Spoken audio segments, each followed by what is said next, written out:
What's goody, y'all? You guys know who it is. Ringside Rave. Make sure to subscribe to us on YouTube, follow us on Instagram and Twitter, and let's get into this podcast. Man, what's up, everybody? Welcome to episode 12 of the Fade Hour. I'm your host, Maul. Go by the name of Brews and Boxing. And myself, I'm joined tonight by my man P. I got Pat, Smoke, and Newzz. Right now, I'm just drinking a Dogfish Head 120, rumored to be about 20% alcohol. So it's going to catch up to me rather quickly, man. And yeah, I'm going ahead and kick it around the room, starting with my man P. And then we're going to go ahead with Newzz, Smoke, and Pat and get into it tonight. What up, bro? It's your boy P, repping Bodega Boxing, Ringside Rave, and right now I'm sipping on the sugar-free Coca-Cola.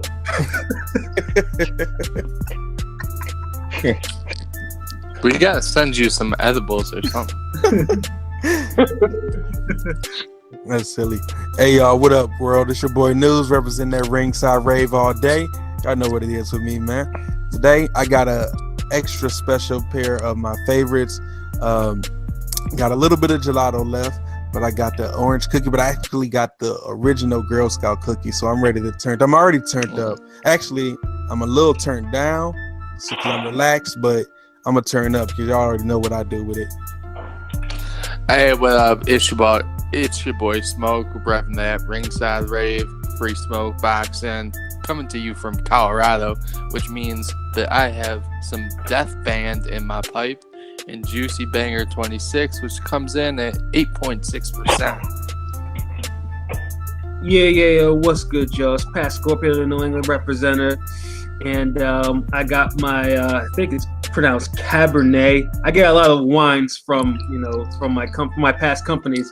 I don't drink them shits as frequently as I should, but I figure I might as well pop open the new bottles to keep them a little for another time. You know what I'm saying? Got you, man. Hell, let's get into it, cause man, we got definitely a full plate tonight. First off, congratulations to Daniel Jacobs being crowned the new IBF champ at 160. Tonight, we definitely gotta talk about the WBSS that's coming up this Saturday. Definitely going to touch on the announcement of the Wilder Fury undercard coming into fruition. The rumored Sean Porter and Ugas being in the co-main event of Spence and Garcia. And we definitely going to touch on the Spence and Garcia. But first, man, want to get P's opinion on it. We had some interesting development today with Mikey Garcia giving up his IBF title at 135. And obviously paving the way to the pay-per-view fight with Spence and rumored to be in February. And just P, you want to give us your thoughts on that, and also what holds next for Commey. What would you like to see him do next? Now that he may be fighting for the title or giving the title, however that'll play out in the upcoming weeks and months. Well, first off, with Mikey Garcia going over to now welterweight, it's not a surprise that he gave up his lightweight belt. He's not staying there, so he might as well just give up the belt, get accustomed, and just go on. Now, with Commey, I want to see him in the title mix. I want to see him against East. I want to see him in another fight against East. And he's still, I still look at Commey as one of the big names at 135. One of the top guys at 135. I'm still a big fan of his skill. So I want to see him mix it up with all the top guys. So, yeah. Definitely. And what about you, Smoke? Garcia is your man, the head of your stable. How you feel about this news of everything that kind of, came out today? So what Mal is referencing is the Smoke Squad, and right now Mikey is the head of the Smoke Squad, even though badass Tim Bradley will forever be the head. He's retired. I'm not a fan of it. I wanted Mikey to stay at 135 and do his Mando with Commey, knock him out, show the world the power that he has at 135, and then fight Lomachenko next year. And likewise, I think he would end that fight in a knockout.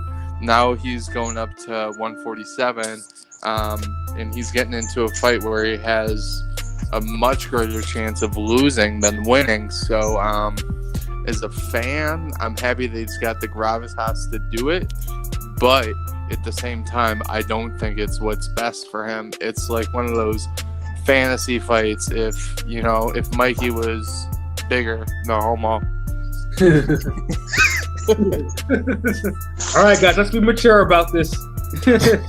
I know, right? Yeah, go ahead on Newzz. Drop your thoughts too on this, bruh. It was just funny how Smoke left it on a pause, like right, literally. But that's it. So, hey, Mikey Garcia, he got the IBF Lightweight Championship, taking the O and the belt away from my boy Robert Easter. So, the thing with Mikey is, I don't have a problem with him vacating the IBF because he still has the WBC. You know what I mean? Lightweight belt. He doesn't really want to fight Richard Commey when he has the opportunity to go get the major payday to fight Errol Spence right now. So I can see that being a business decision. The only thing I wonder about Mikey Garcia, I'm sorry. The only thing I'm wondering about is Richard Commey. Like, I would like to see him.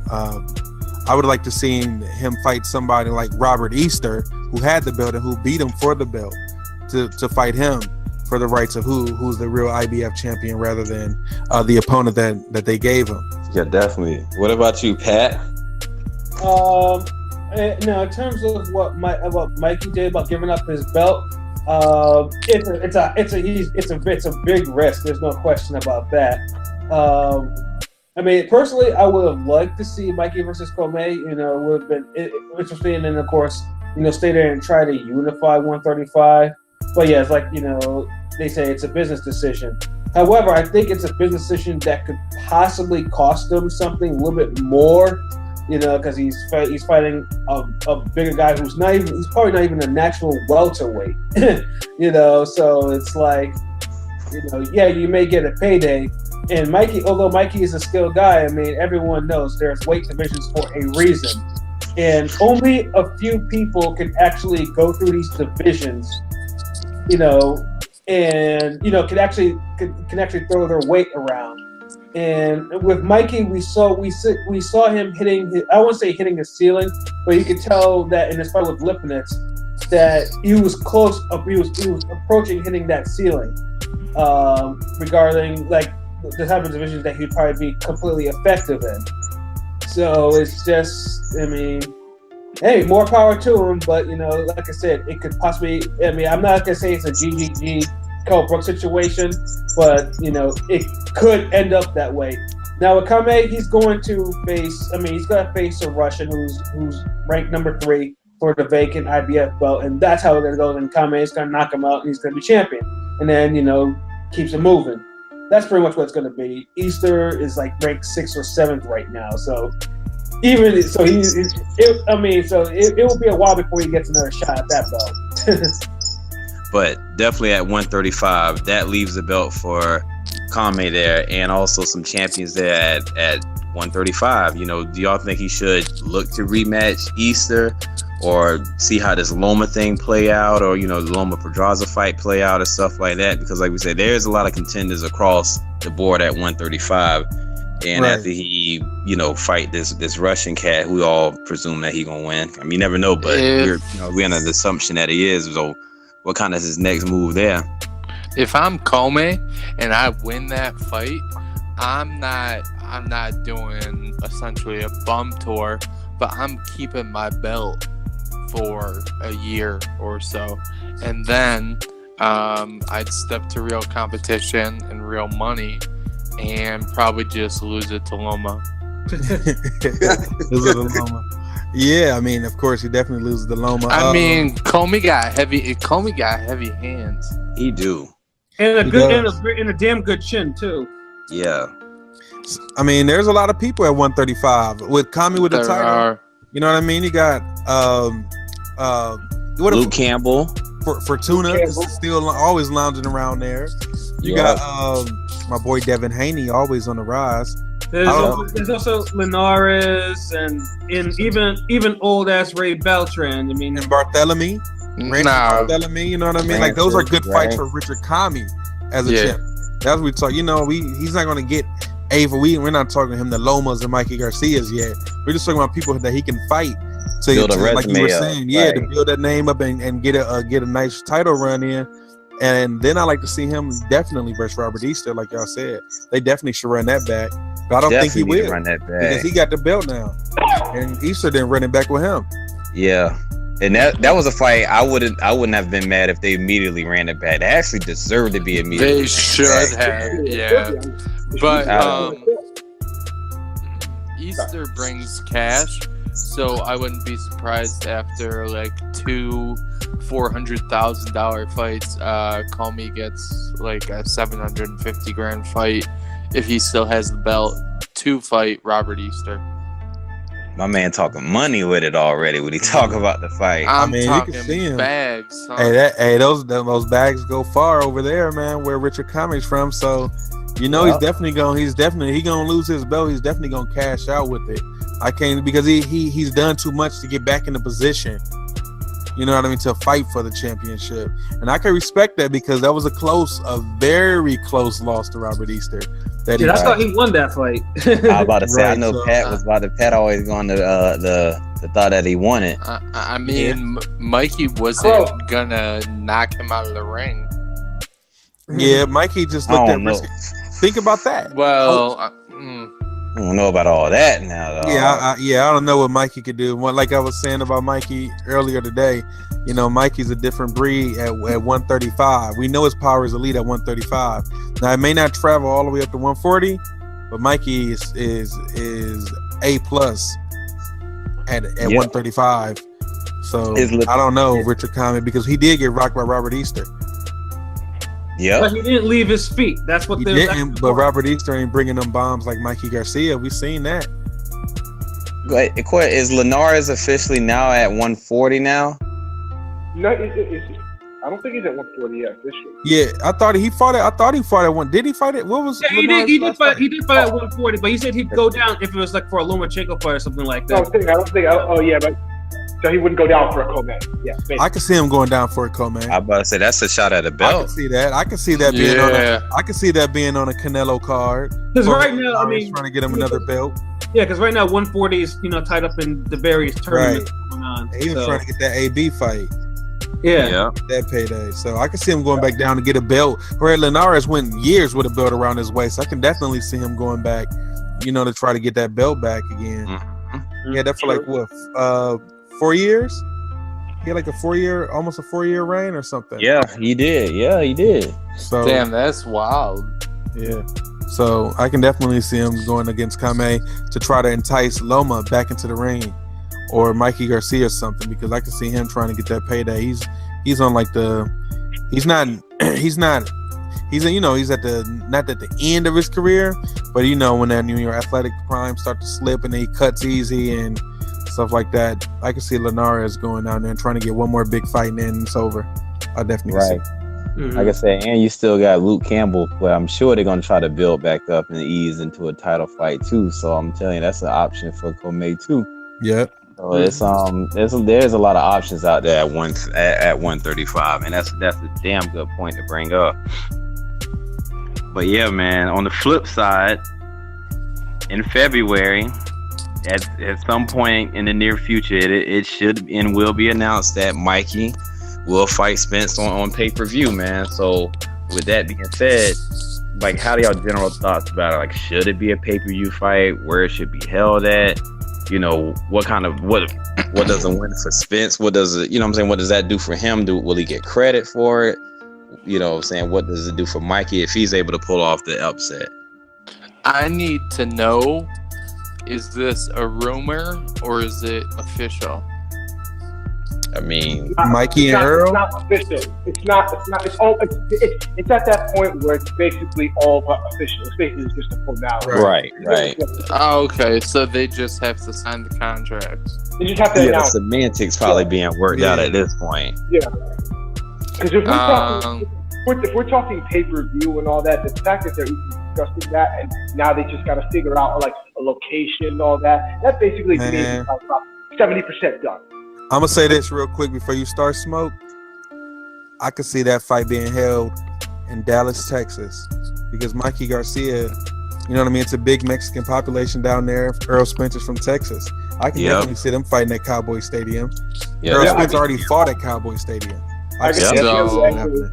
So I was actually going to say that I think that fight will be held in Texas rather than California. I think it's going to be someplace where Canelo or Mikey have fought before, or someplace in between Dallas and, you know, basically the Mexican border. All that being said, with respect to the fight, it's a tough fight for Mikey.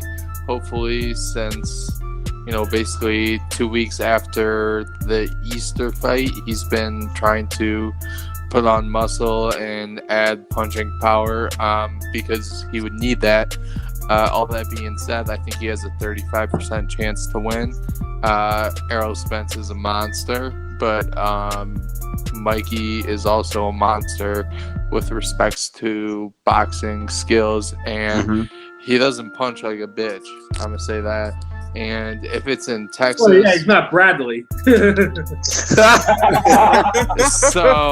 here's the thing. Timothy Bradley is one of my favorite fighters, former leader of the Smoke Squad. What up, badass Tim Bradley? Pat's just a hater. I don't know why, but he's a hater when it comes to that kind of stuff. Recalibrating what we're talking about, I would go to any place in Texas except for Dallas to see that fight, because the tickets in Dallas would be at least $1,000. Man, I'd go anywhere to see that fight, because Errol Spence is gonna put a beating on Mikey Garcia. Mikey Garcia is a very good fighter, great fighter, top 5 skill for skill in the world. It seems technically in the ring. I mean, that's how it looks every time he's in the ring. It's not going to matter. It's going to be a cat and mouse game at first for the first 2, 3, 4 rounds. But Mikey Garcia doesn't like body work. Bruh, you cut. I was just sorry to cut you off. I was just about to say, where does Mikey look vulnerable at, and where does Spence do best at? Right. It's like the completed puzzle. Mikey Garcia, like you say, he's skilled in all this, but Mikey Garcia isn't a great mover either, which means he's going to have to really bang, because I've never really seen Mikey Garcia fighting off the back foot too much. But he gonna fight off the back foot this fight. Right, so I'm going to see him that way. He's already much smaller than Spence. He's already, I mean, I understand like his power, but I seen him tee off for 12 rounds on Adrian Broner, and not once was AB really rocked. So I can't imagine Spence, who came down from junior middleweight to welterweight, being fazed by Mikey Garcia's punches. So even then, so for me, it's just gonna be just a fight for the I don't know. I don't know how to describe it. It is gonna be like watching I want to describe it like, I don't know, like it's like, you know, we put like a little, you know, they put like a little mouse in a cage and it's a snake in there. That's what it's gonna look like. Well, right. We know what's gonna happen, but we still gonna watch it anyway. It's gonna look like the Spence Brook fight, except Mikey will extend. Wait a minute. No. Really? Wait a minute. Not at all. No. What it's gonna look like? It's gonna be like a business arrangement type of deal, like with GGG and Brook. As in when Brook I can see that. When Brook got his face broke, his trainer pulled him out ASAP before, you know, he got blinded. Yeah. And I feel Robert Garcia, because he did this before with Salido. Like, he made his business decision when Salido broke his nose with a headbutt. No. You know, and I think Robert Garcia, if Spence starts landing too hard, is landing too much, he's gonna pull him out ASAP. I feel that's going to happen. So Pat's not a stop chance. I heard P was saying something. Yeah, what are you saying, P? When you said, when Pat said, it was a business decision against Salido. No, just say he quit, please. No, don't use business decision. He quit without quitting. He protected his investment. Yeah, he quit. I can see that. I can definitely see. Like I said, there's nothing to get against Mikey Garcia, but when you take on a challenge like that, you have to expect that people are going to see it like that. Like again, we're waiting for Spence to fight Crawford, and Crawford, that's what we're waiting for. Mikey Garcia is a great fighter again, but he's small, much smaller, and he just doesn't have. I don't know. I mean, nobody's saying that Mikey Garcia wins. But so we're not even talking about if Mikey Garcia wins. It's just that I can see, like what Pat said, I do agree. I can see the fight being stopped by Robert Garcia because he's gonna. I mean, that's his brother. You're not gonna watch your brother get punished by somebody that's way. Question. Yo, so it's not. I got a question. Oh, go ahead. It's not insane to think that if Mikey fights a perfect fight, he could beat Spence. Okay. What's perfect? Perfect. What's perfect? What's perfect is avoiding multiple heavy shots. Okay? Yeah. Yes. Yeah, exactly, Pete. That's why I said perfect. But to think that it's some insane shit, no, it's not. We know that Spence doesn't move his head that often. We also know that Mikey has heavy hands. Does that translate to 147? I don't think so. I don't think so. Thank you, Mal. But when you get popped with that over and over and over again, AB has a granite chin. The only person who ever dropped him was Marcus Maidana, and that was because he didn't see the punches combined with the hardness of them. Pause, no homo. So to say that it's just out of the realm of possibility is where I don't jive with that. I mean, I don't think nobody said that. Nobody said it's out the realm of possibility. Here's the thing. Nobody's picking him. That's it. We just saw Brooke. We saw Spence last year. He was taking shots from big ass Brooke and still was coming forward. That's why we're like, what the hell can Mikey do more than Brooke? You know what I'm saying? Mind you, Brooke is not only bigger, he's also stronger as far as strength-wise. I don't think Mikey is nearly as strong as Brooke, just from a physical strength-wise. Word is there's a difference between power and physical strength. I think Mikey has pop. I think he has power, but I don't think he has that kind of physical strength that can keep Spence off of him. And add in, we've seen Mikey go above 135 twice, and he landed as many punches as he wanted to. Never once did he put Adrian Broner or Sergio Lipinets on the camp. He didn't put Lipinets down. I mean, I'm sorry, not on the camp. Not about the point to knock him out. Like, I can't see him doing no. Basically, at the end of the day, I'm not trying to be nice about it. Mikey Garcia, your brother told you what it is. Robert Garcia, I can just quote Robert Garcia. From now on, as a matter of fact, when it comes to Mikey Garcia versus Spence, I'm going to just quote Robert Garcia. And Robert Garcia didn't want to do it. It's something Mikey sees. That's what he always says. Mikey sees it. His own brother, his own trainer, doesn't see it. Mikey sees it. So Mikey's going to have to show it. Until then, I'm not going to believe it until I see it. And that's why it's good that he's fighting the truth, because Errol Spence is going to bring the truth out of Mikey Garcia that night. And it's like we're going to talk about. It's funny because I agree with your sentiments 100%, and I think that people are going to be surprised. Now, like I said, it's a 35% chance that Mikey wins that fight. You guys think it's much lower, but I think a lot of people will be surprised. I give him no chance to win the fight, bro. Like, none. Yeah, like I wouldn't pick Mikey Garcia. I'm not saying you guys are crazy or anything like that. Like, I respect that opinion. 12 rounds is a long ass time to be in that bitch with Spence, man. And right, that's what I'm saying. Like, time, man. Especially when you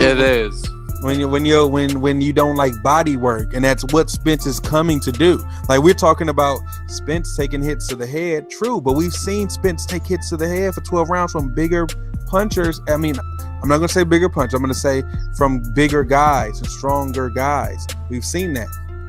I've never seen Mikey Garcia take sustained body work for 12 rounds, but we're gonna see if he can on the fight, because that's how saying Mikey Spence is going to get in there and just knock him down 7-8 times, and you know what I mean. We're just saying Spence is going to come in there and damage that boy's body, and we already know we all know Mikey Garcia is soft around the gut. That's where Spence's trademark is, the body work. That's what's going to get Mikey out of there. He's not going to outbox Mikey. He's not going to do any of that.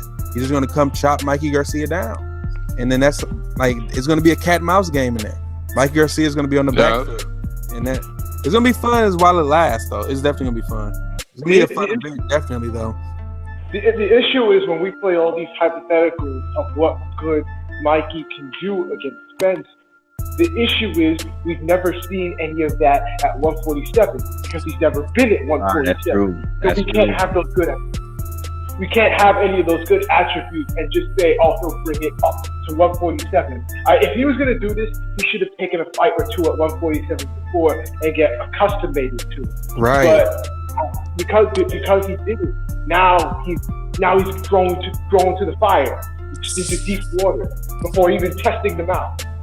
At least Crawford moved up to the division and is getting acclimated to 147. Mikey had no acclimation at all against the top guy. Yep, I mean, you said it yourself. Mikey jumped into the deep end with no what's it called? No life raft, no floaties like Terrence Crawford did going to us. Jeff Horn. And yeah, well, shit. Speaking of jumping into the deep end at 147, shit, another guy I'd like to see Mikey mix it up with is going to be on the co-main event. This is all rumor. It's Sean Porter, and he's going to be going up against a guy who's been giving Ringside Rave a lot of love recently, Mr. U-God, your Dennis Ugas or U-Gods, but we call him U-God around here. Yeah. You know, and rumored to be. And for Pat's favorite thing on the co-main event. So speaking of that, Pat. What up? Porter, you like it? How you see it playing out? I do. I like it a lot because it's a fresh matchup, and Ugas has been doing his thing lately. I mean, he hasn't lost since Amir fight like about 4 years ago, give or take. You know, and you know he's been hot and cold. I mean, his last fight wasn't really all that to watch, unfortunately. And I mean, we could blame a couple of things, but I won't rehash why that was. But I think it's a fresh matchup, and it's a hell of a lot better than seeing fucking Porter Burner 2 again. Because niggas don't want to see that shit. Porter already put Birdo in the bushes, but someone keeps picking his motherfucking ass out of that shit. So and then of course, Vargas Delorme was going to be the WBC mandatory fight too, but that went to a draw. So that kind of like paved the way towards this. Ugas has because he's a big welterweight too now. I think he's probably not even. I think both Porter and Ugas are not long for the welterweight division. So I guess it's gonna be interesting to see Porter try to bully him around. And that's what he's going to do. That's what he's going to attempt to do. He's not going to box this motherfucker. Ugas is going to try to box him. So I think it will be like a good style contrast because Porter won't let that motherfucker breathe, and Ugas will let his hands go. So I think it will be a good fight. And of course it's going to be on a pay-per-view. I don't know why PBC is doing pay-per-views. I thought. Oh, here he goes. It's not supposed to be on free TV. But it's not the podcast for that. So those are my thoughts. What about you, Pete? I'm digging it. Just like what Pat said, it's a fresh matchup. I like Ugas. I think it's a good matchup for him. It's a good matchup for Porter. Something new. I think Ugas is going to bring it. I think Porter will try to, will do what he always does, maul him. And we'll see how Ugas deals with that, with his skills. Because Ugas has skills. He was a bronze medalist. You don't win a bronze medal by not having skills. You got to have skills. And he's showing he has skills. So I want to see how his skills match up to Porter's ruggedness. It'll be a good matchup. I like it. Gotcha. When you say you can't have skills to be a bronze medalist, I was waiting for Pat to say something about Wilder. I was waiting. Waiting on it. But nah, Mr. Ohio Players Representative Newzz. How you feel about this scrap, man? Man, if this fight come off, I think it'll be a really good fight to have in the co-main. You got Sean Porter in the co-main event of the pay-per-view. How that sound? That's what I'm talking about. So you got the Ohio powerhouse, Sean Porter. He's fighting you because the fight would be good because the fact that both of them let their hands go. Yep. Both of them, like, even though Ugas is skilled, at the end of the day, he lets his hands go. And Sean Porter is always fighting. He's at every minute of the round that every second of the round that you decide that you don't want to fight, that's when Sean Porter comes even, he goes even harder. So I can see that being a hell of a co-main event to get the crowd excited before Spence versus Garcia main event.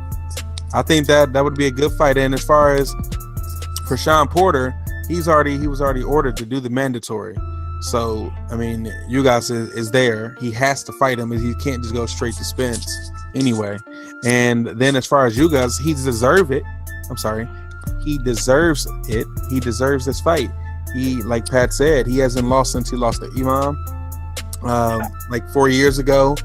His other two losses, because he does have 3 losses. The other 2 losses, though, were split decision. An 8-rounder and a 10-rounder. Gotcha. 8 straight wins. The dude has earned his way back up here. He got a reputation in the gym.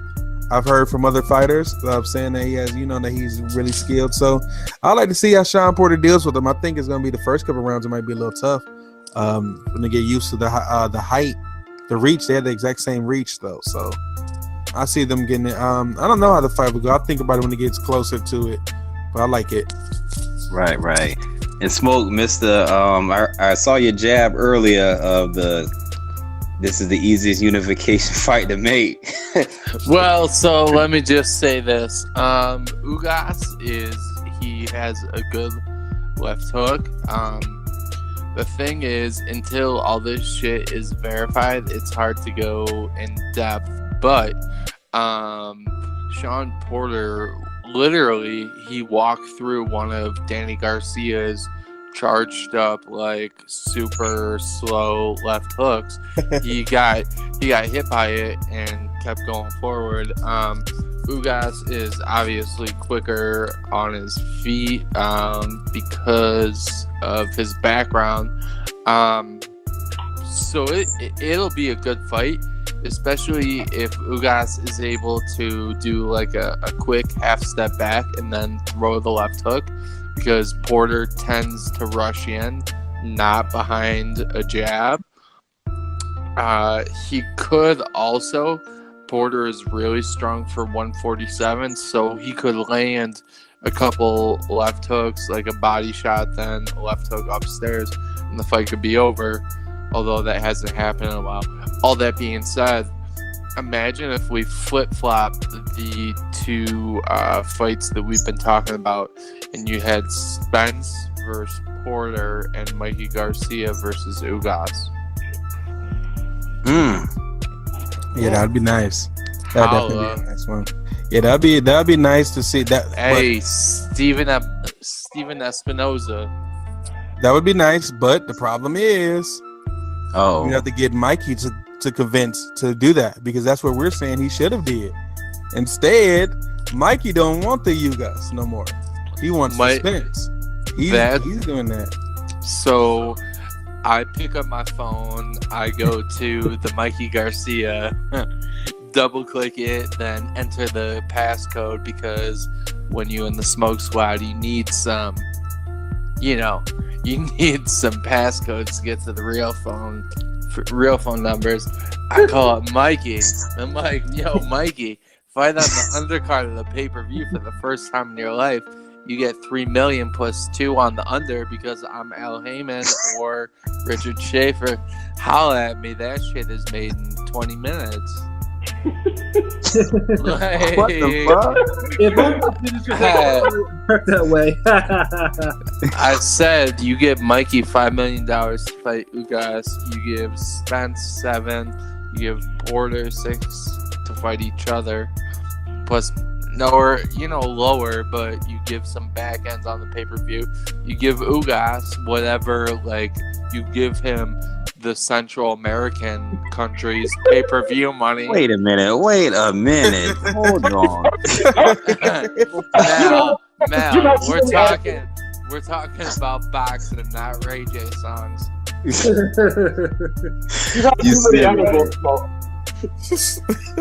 Anyway, man. I'm just saying that shit would be fly. High as shit. Yeah, man. But shit, you know, back to boxing and not behind the scenes of boxing. But all seriousness though, Wilder and Fury, you know, the other day, the undercard was announced, and yeah, I took a deep sigh. It's going to feature Luis Ortiz and Kaufman, right? Travis Kaufman. Travis Kaufman. Right. John Joyce and Joe Joyce. Joe. Joyce. Sorry, Joe. We can listen to this. All right. It's the fade Hey, out. We hey, sorry. We apologize Joe. when we faded. Right, and also, doesn't it? And correct me if I'm wrong. Won't it feature the return of Swift, Mr. Jared Swift Hurd too as well? Yes, sir. It will. Yeah, there we go, man. And yeah, I just want to get y'all general thoughts on it. I know we may not like the opponents, but we kind of understand how the things go. But you know, this is a review. Man, So- listen. First of all, like, you know, and I've talked about this before. Like, this pay-per-view should be a showcase for the inactive PBC fighters, especially the ones. I mean, they get together and they get drunk on camera, but you tell me that you can't put one of them on the card to fight.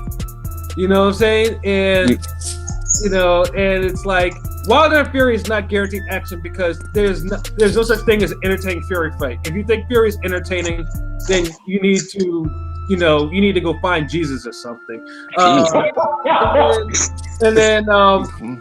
They're about to get KO'd. yeah, but that's why it's like the undercard should have been lit. Now it should have been, you know, Gary Russ, the featherweight kingpin, and LSD. In the LSD, they should have been fighting on there, but instead, you know, we're getting Hurd coming back from the shoulder injury. I like Hurd, but you know, if you want to give him a soft touch, you can put him on a different show or whatever. Not on pay-per-view fighting a British can. Because that's what he's facing, and Luis Ortiz has enough damn showcases. He doesn't need another one, especially not on pay-per-view. Joe Joyce is exempt because he is a new cat on the scene, and you know, and he will benefit from his exposure. So I have no problem with him being on this card. But it's sad though that the best fight of the night is in Montreal, and that's going to be the fight before the pay-per-view with Superman and Boston. Hey, Pat. It's garbage. The undercard is dumpster fire. Yo, Pat. So what's a justifiable price for this pay-per-view then? Hey, who the fuck? I wouldn't even pay. I don't even want to stream this bullshit. You talking about paying? I got a question. I got a question. So on September 15th, there was a pay-per-view fight between Canelo and Triple G, Part 2. Jaime Munguia fought Brandon Cooks, I think. The wide receiver. Lemieux fought Spike O'Sullivan. Shout out. And Chocolatito fought Moises Fuentes, correct? Correct. I'm asking. Correct. Like, I'm Correct. not being, yeah. So, what's the difference between that undercard and this undercard? Oh yeah. Good. Go ahead, Pat. Shit, I can answer that for him. Let's see. Number one, Sullivan and Lemieux are actually ranked contenders in their own division. That's what I'm thinking. Now, let's take a look at Luis Ortiz and Kaufman. Are they even... Kaufman, I'm sure, is not in the top 10 of any fucking ratings. Hurd and Wellborn, I mean, he might be in the lower half of the 50 because you have to have a top 15 rating, you know, in order to fight for the title. You know, I don't think that really applies to the September 15th card at all. Why? Excuse me? Hold on, wait. Before we go to y'all two, Newzz, what's your thoughts on the undercard? Because y'all about to get into it. Right. No. I just look at it like, first of all, Swift is back, right? Which Can't we believe all are he's glad for back. that. We definitely happy to see him back. You know, he's going to have an exciting fight, get his opponent, try to definitely get his opponent out of there. Maybe with a triple left hook again. You know, he'd like to throw those. Luis Ortiz, you know, speed and power. He's going to try to knock Travis Kaufman out, get him up out of there. Right. He's going to succeed. Joe Joyce versus Joe Hanks. As far as we hear about Joe Joyce, it should be a fight. It should be a fight that ends in knockout, right? As far as we hear, right? And then hold on, because I'm taking y'all with me. So the main event should end in knockout. So when has it become a problem where we have a pay-per-view card where you have the opening card? This is going to end in the KO. Second fight, we expect to end in the KO. The third fight, co-main KO. The main event KO, and we're disappointed. I thought so. Are we using fighters' names recognition now? Because now the names matter. Now the matchups matter. Now the names matter, or is it about the actual fights? Because sometimes people say, "Oh, well, it doesn't matter about the names. All I care about is as long as this is good action, it delivers." But we see names on paper, and we say, "Oh, I don't like it. It's a horrible card." We ain't seen them throw one punch. We know just looking at that card, this is a night of knockouts. How can anybody watch a pay-per-view card where we seen garbage pay-per-view cards put us to sleep before the main event? We paid money and we slept through halfway through the main event of the pay-per-view. This is going to be. So are you asking? Are you saying more so? It's Pat. What do you want for undercard? I'm saying. Hold on, Showtime did this correctly with Mayweather and Berto, because Mayweather-Berto was a trash main event. It was a trash fight.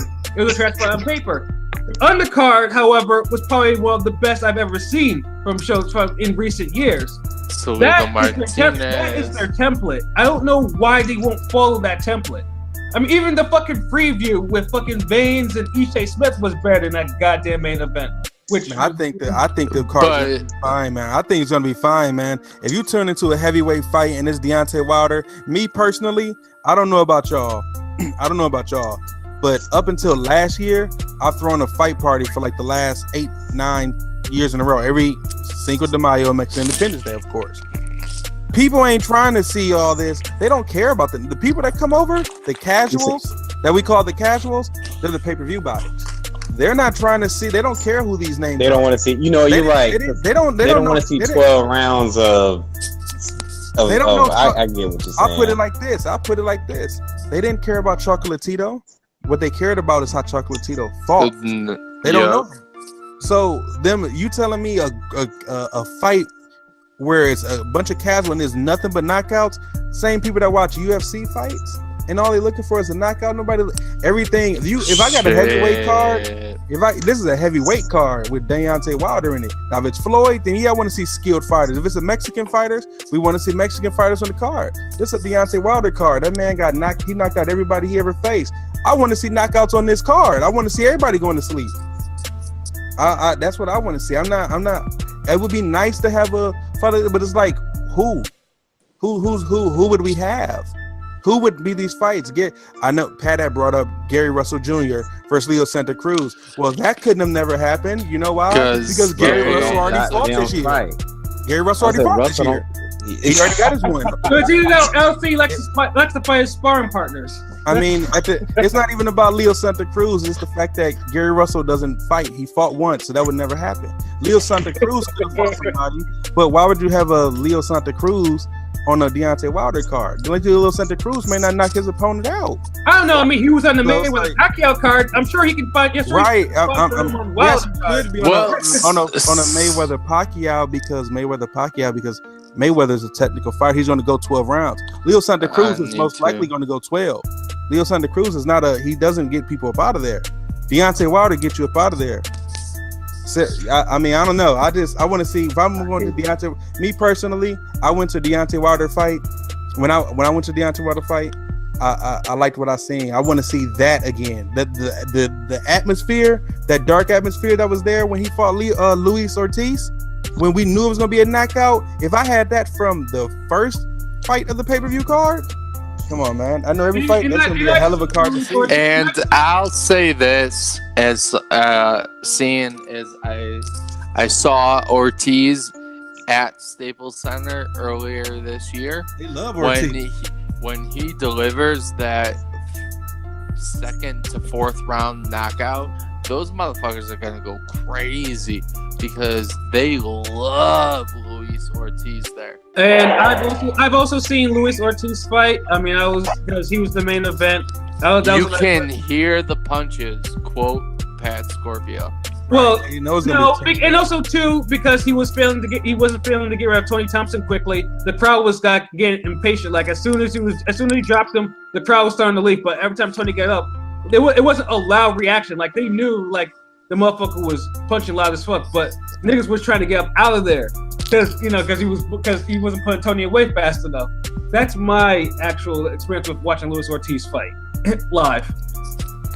Well, it wasn't like y'all two. It was a little different. I got y'all, but shoot, hey, we got a few minutes before we wrap it up. But the last topic definitely want to touch on is the WBSS scraps that's going on this weekend with Burnett and Donaire, and also Taylor versus Martin. Mm-hmm. P, you got any thoughts on this? Have you been able to kind of analyze it? And see how you think this might go this upcoming Saturday. Okay. So for the first one with Burnett versus Donaire, honestly, I'm kind of tired of seeing Donaire on the TV because he's beyond that, in my opinion. It's not prime Donaire. If this is prime Donaire, I'd love to see him, but nowadays, I'll watch him, but I think that Burnett right now should take care of Donaire. I don't think there's much left in the tank for Nonito. He had a great career, but I think he's going to take another L. But the one that does, the fight that actually, the dude that does have me a little bit excited for a little bit is Taylor versus Martin. Because that's intriguing because I like Taylor. I think he has skills. And he's shown it before. He has skills. But Martin is tough. And Martin is big. Is big and has power. So how is Taylor going to react if he gets hit with one of those Martin bombs? That's an intriguing fight. I actually will be definitely tuned into that. Shit, and how about you, Smoke? I mean, I'm gonna be honest with you. You should give it to the next person because I'm thinking about these and I'm like, well, I know that they're on the zone, and that's about it right now.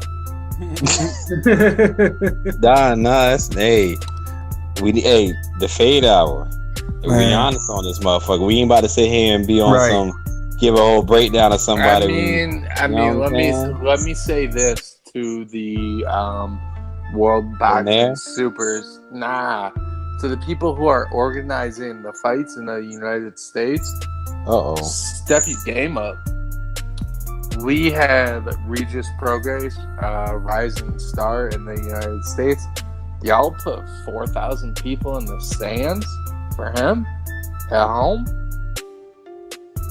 I ain't gonna say much else besides that, but get your game together. Yeah, I mean, if there's one big flaw that the World Boxing Super Series has is how it handles its U.S. cards. Like it wasn't not just with this season, but last season too. Like, I mean, I don't know what it is. Solend and all of them. Like, I don't think they market the shit properly. Because if we've all watched what they look like overseas and all like big fucking events, especially fucking Japan.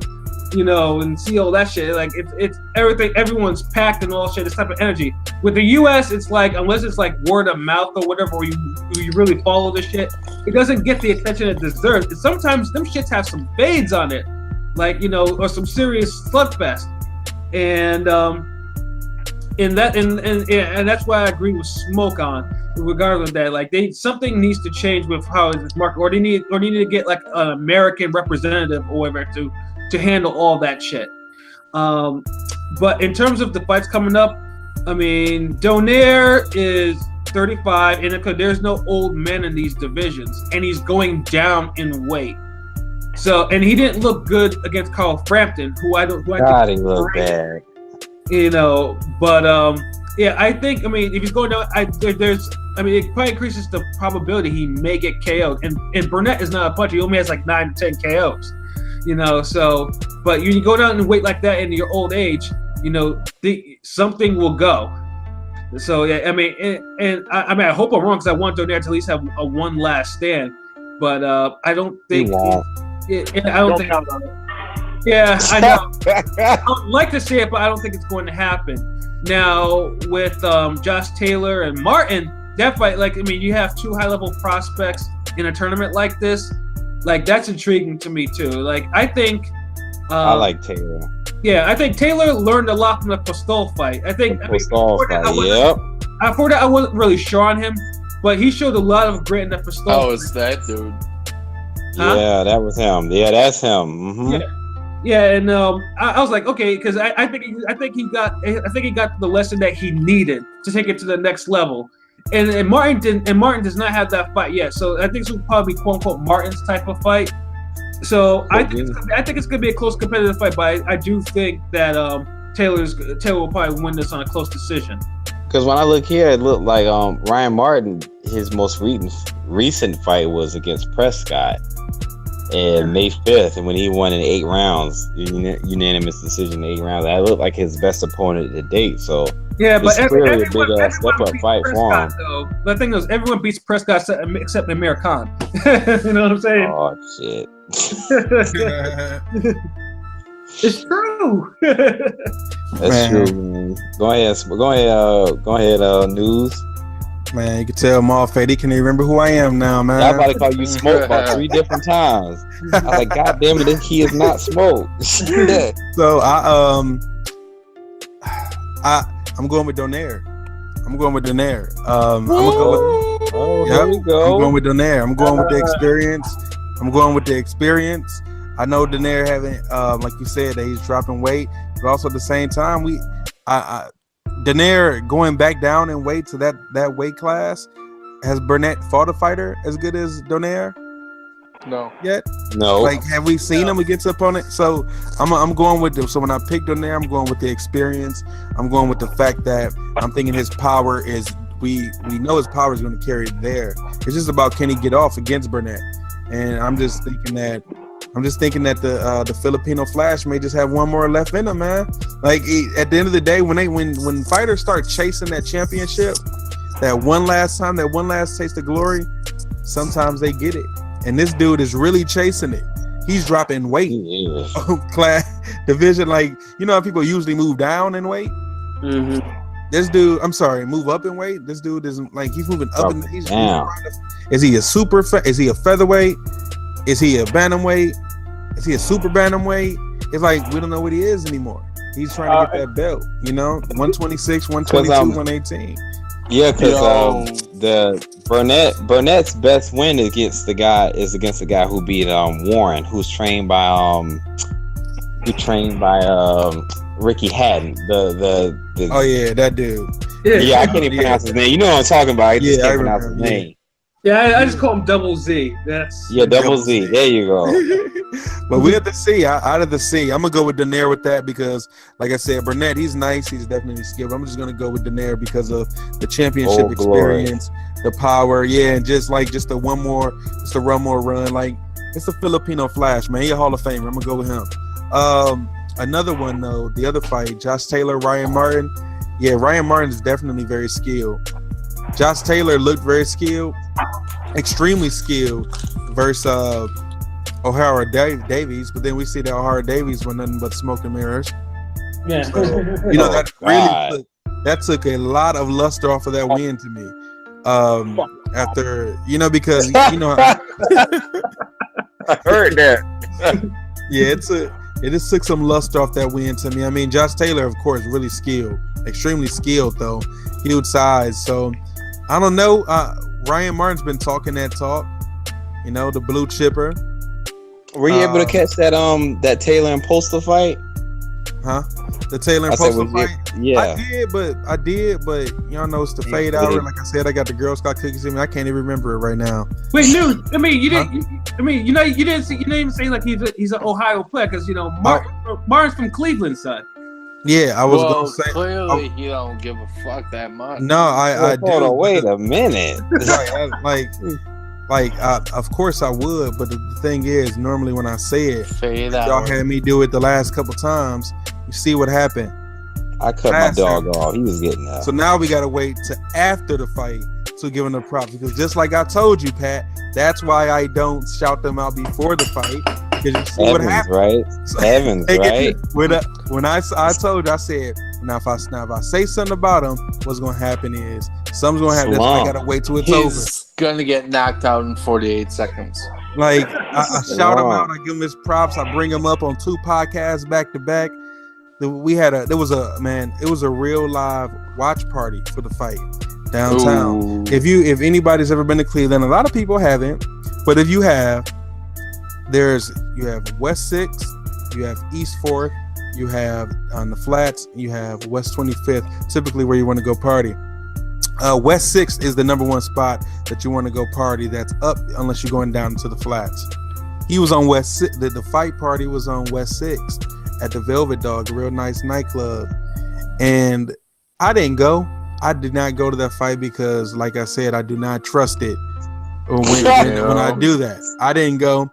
I see the fight. The fight's over in the first round, man. Like it's like that's why it's like, listen, man, I can't do it. But Ryan Martin, from a place I should not mention until after the fight, we rooting for you. You know what I'm saying? You got to bring it home, man. Ohio players in the building. But Josh Taylor's nice, man. So it's like it's hard to pick. It's really hard to pick. Ryan Martin is nice, but I don't know that. I'm still torn because I seen the Josh Taylor fight versus Postal. We seen what he did to Postal. And the winner of this fight will be fighting Baranchik, the Beast Baranchik, who got a hell of a stoppage. Hell of a ugly stoppage. Is this young Ryan Martin, the black dude? Right. Shit! I didn't know that. What you consider No, he nice. Yeah, that's what I'm saying. I can't. It's hard to pick for that one. Fast. Yeah, he is, and he's really skillful too. And like I said, the Victor Postal fight was really good for Josh Taylor, but I don't know, man. I don't know because I haven't seen Ryan Martin versus Victor Postal. Hold on. And speaking of the super lightweight bracket, just throw this little extra credit in. Were y'all able to catch the Regis fight? Yeah. Yep. He whooped that boy's ass. You know, there's no question about that. Flanagan got the beating of his life. I was kind of disappointed though he didn't get that stoppage because I thought he was on his way. But Prograis showed levels to his. I mean, he wasn't going in there, you know, kind of walk niggas down and like, you know, pound him out. Pause. You know, he boxed that man like, and he bloodied him. He beat him senseless. So I dug how he won, even if it went the distance. I thought after the first knockdown or the Temple knockdown, it was over. But Flanagan was able to stay up. He whipped that boy ass. he was on his hustle and flow shit. On some Terrence Howard, he could whoop that. Whoop that trick, get him. Shout out to Regis, man. He got your boy Relic in that. Oh, Newzz, you caught it? Were you able to catch it? Man, it wasn't nothing to catch except for that punch he ended on. Flanagan, listen, man. I would like to put it on record that I said a couple years ago that Regis was gonna be that dude, and people didn't believe me because I said it early. Because I used to.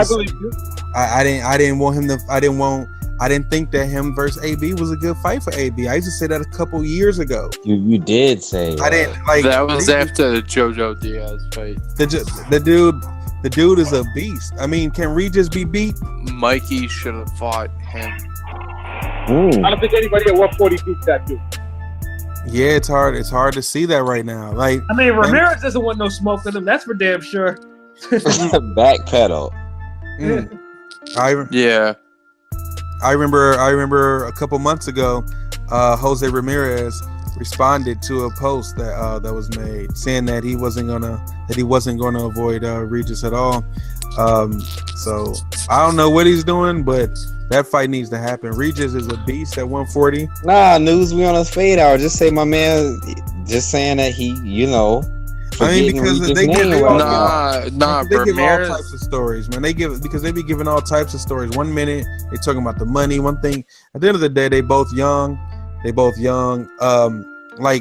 They both young fighters. They both in the. Regis could go through the whole 140 tournament, and we just see what he do. He don't even need Jose Ramirez, really, in my opinion. No, I really don't need to see that fight. He need that belt though. Pause. He needs a belt. I think he needs a belt. I mean, Terrence Crawford is showing you can be the man with the WBO alone. Well, so here's my thing with respect to that. Ramirez is his boss is many people, but one of them, actually the top one, is Bob Arum. And Bob Arum don't typically let you do what you want to do unless the money's guaranteed. And that's fine. That's fine. I understand that. But at the same time, don't puff out your chest and fake the funk and try to Yeah, no, I mean, I don't disagree with you. It would be a fade too. That's the thing. But yeah, man, listen, y'all. This is episode 12 of the Fade Hour. Before we sign off, I just want to throw around the table, see if y'all had any, last thoughts. Like I said, we didn't even get to Jacobs and Derevyanchenko, him being crowned, or just any general news or sports related or whatever life thing y'all just want to throw out there before we wrap up this cast, man. Yeah, I wanted to shout out to if y'all didn't know, I'm gonna shout out Team Left Jab.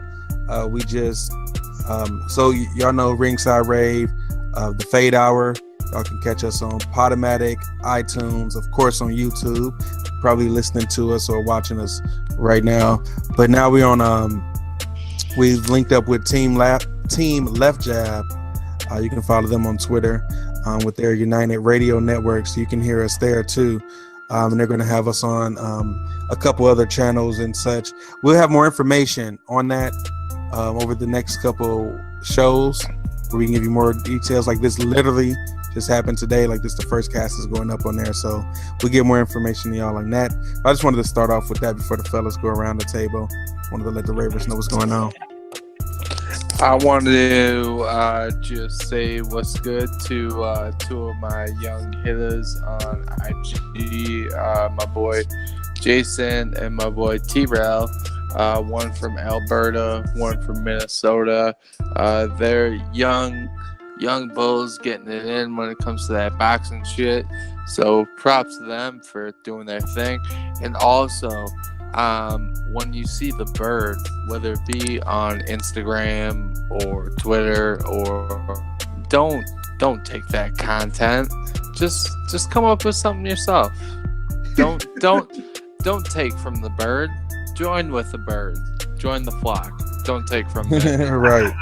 Holla, it's your boy Smoke at Free Smoke Boxing 1. Yeah, I mean, you know how to find me. Like I said, you type in P-A, and then the rest will just follow, like awesome autofill shit. But on some real shit, though, you can also catch me on the Ringing Radio account. I mean, a lot of my stuff is on there, my content and everything like that on there. And then, of course, Pat Scorpio, that's the other IG. Bigger Pat on Twitter, you know what I'm saying? I do engage, come correct. I don't block because that's not the way I do. I'll handle you right there and there, pause, and keep it moving. So, yeah, I mean, that's how you can reach me. It's your boy P. Follow me at Bodega Boxing on Instagram and Twitter. All the fighters that King P met at the Charlo press conference, smooth shout out, you know what I'm saying? I showed them love. Word up. Yo, one thing that P didn't say is that we want to give a solid shout out to Amanda Serrano. What up? Absolutely. Just hey, Miss Serrano. I like the boxing, Serrano. Hey. A hardcore shout out from Bodega Boxing, Ringside Rave, Big Up Pat, Bruising Boxing, Free Smoke Boxing, what up? Yeah, shout out. Y'all been showing me love. When I've been, giving you love, you've been showing me that. So I always appreciate that. We love you, Amanda. All up, man. Shit. As the host, man, it's your man Maul at Bruising Boxing. My thoughts is fuck the Eagles. Fuck the Texans. Fuck you, buddy. You know what I'm saying? Y'all let us be in a competitive game this past Sunday. You know what I'm saying? My Jags was out at the bar of the game before, leaving $65,000 tabs open. They didn't want to pay the shit. That's how us in Duval do. But you know what I'm saying? Anybody that got a backup quarterback, please send them to Jacksonville through the waiver wire or whatever. We need it. We need that help. We can send you our MVP, Super Bowl MVP quarterback. You Lord knows y'all need it. You know what I'm saying? We just handed the Rams Dante Fowler for a third and the fifth. So we just going through some shit. You know what I'm saying? The glass field it's over with, man. Glad we got the bye. We get Fournette back. Hopefully that'll help the run game. And that's it. I don't even want to talk box. I'm just pissed about the Jags, man. Come on, bro. You traded him to the fucking Rams. Right, bro. We weren't going to resign him, so we just give up something and get something back for him. But our division still. Well, I would say our division bad, but baby, Demarius now with Houston on the opposite side of Hopkins, so that's another help. That's another option for your boy Watson. So shit. So we can't backdoor our way into the playoffs this year. So hey. Before we sign out, happy Halloween to all y'all motherfuckers dress up and shit. Word, happy Halloween. You know what I'm saying? Like, make sure you give out the good candy to the kids. Don't give them that bullshit. No popcorn balls. None of that caramel that sticks to their fillings and reps them out. No candy corn. No fruits because people be poisoning fruit or putting raisins in them shits. It happened in the 80s and 90s. It still happens today. You know what I'm saying? Someone cut Pat's mic. But yeah, man. Again, if Newzz is still there, he always telling me to sign off, but nah, I always let him sign off. And I'm gonna pass it to Newzz. Go ahead and wrap up this Fade Hour episode 12. Okay. No problem, man. So I'd like to thank y'all for tuning in to another episode of the Fade Hour, showing us love and support. Again, this is your boy Newzz representing Ringside Rave all day. Find us on Twitter. Find us on Instagram. You can find us on YouTube, all at Ringside Rave, Podomatic, iTunes. Now you're going to be able to find us on Team Left Jabs United Radio Network. Like I said, I'm gonna give you that information next couple of days. So just keep messing with us, man. Keep messing with the bird. We're gonna keep flying high. Call. Holla. Peace. Yo. Thank you guys for listening to Ringside Rave. We appreciate you guys. We'll see you next time. Peace.